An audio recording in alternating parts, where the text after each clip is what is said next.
Okay, well, welcome back. This is the second part of the tutorial on how to convert black and white into colour. So what I've done in this one, and you'll no doubt notice straight away that this is not the same image, not the same start image.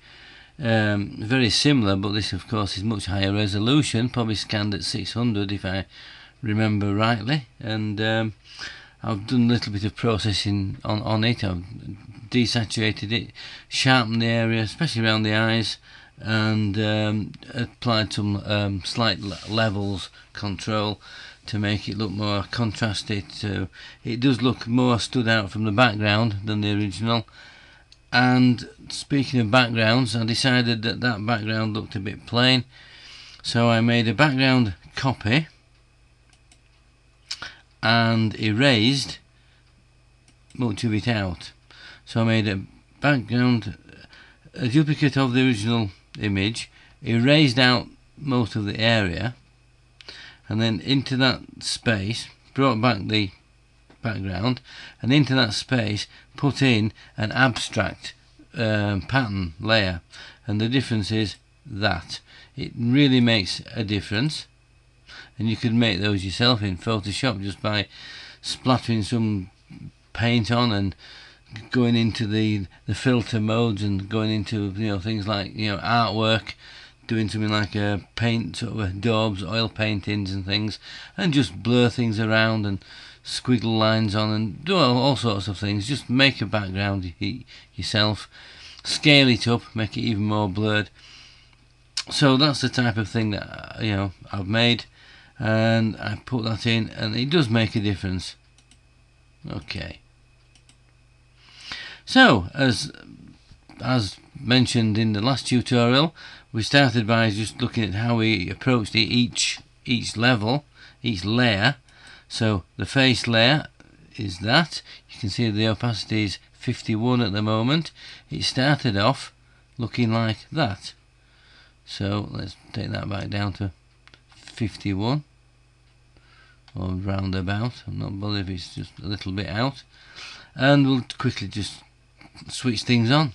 The lips, I did the lips and I thought I'll just try adding so I made it a duplicate and then put lips copy, so it's the same one twice, and it just looked better than one and altered in opacity. Anyway, that's what it is. So instead of just the one, I decided I'd experiment and make two. The cheeks we looked at before. We did change the blend mode in there, okay, on this one. The hair, I don't know what colour hair she had at that time, but once again, if that looks wrong, you can simply go into Image, Adjustments, Hue and Saturation, and by moving this slider around, whoops, on the wrong layer obviously, on the wrong layer, make sure you're on the right layer when you do something. Hair, Image, Adjustments, Hue, Saturation again, and you can go through and alter the colour of the hair. So let's make it a little bit more darker. If we take the saturation out, it makes it go black because it's a black and white image. So somewhere in between that, we'll try tweaking the lightness and see what happens. Not a lot, it just goes from one end to the other. It just goes black again. Okay, so let's so if you really wanted to make a mess, you can do the hue, saturation, make a real mess of things. Let's say I wanted a sort of a brownish like that, but not as saturated. Okay, we'll go for that. So we've actually changed something in there. Eyes, definitely had brown eyes, so you can see now I've got brown eyes. Once again, if you wanted to change them for some reason, hue and saturation. The collar of the dress, somebody said it looked better white, so let's go and have a look at if we could make this white. Image adjustments again, hue saturation. The way to make it white will be to simply desaturate it a bit, so it looks a bit on the grey side now. We could try lightness, doesn't really do a lot for it. Okay, but rather than have it too blue, It probably doesn't blend in too well. Somebody said, oh, it probably would have been white. So, okay. White-ish it is. Looks a bit grey now at the moment. And then we coloured the dress. Started off with an overall background colour of purple. I then turned that off, and then where I thought that it might have green flecks in it, I put green flecks, and then some yellow, and then switched back on the overall background colour of purple again. And once again, all this adjustable just through hue and saturation. And then finally the locket down here, just went in and coloured it yellow to make it look like a gold effect. Okay, if the chain had been substantially more, then I might have sort of followed the chain and tried to put some flecks of yellow in there, but it's such a fine chain, it's hard to do. So there we are. That's how to convert. It does take time. Remember, every layer there's little things to do, but you paint it in fairly roughly. Remember, you can erase. There's a bit of overspill there, isn't there? Let's go in and just tidy that up. So let's just move into that area. There we are. So that's obviously on the dress layer, on this purple layer. So let's go in with the eraser.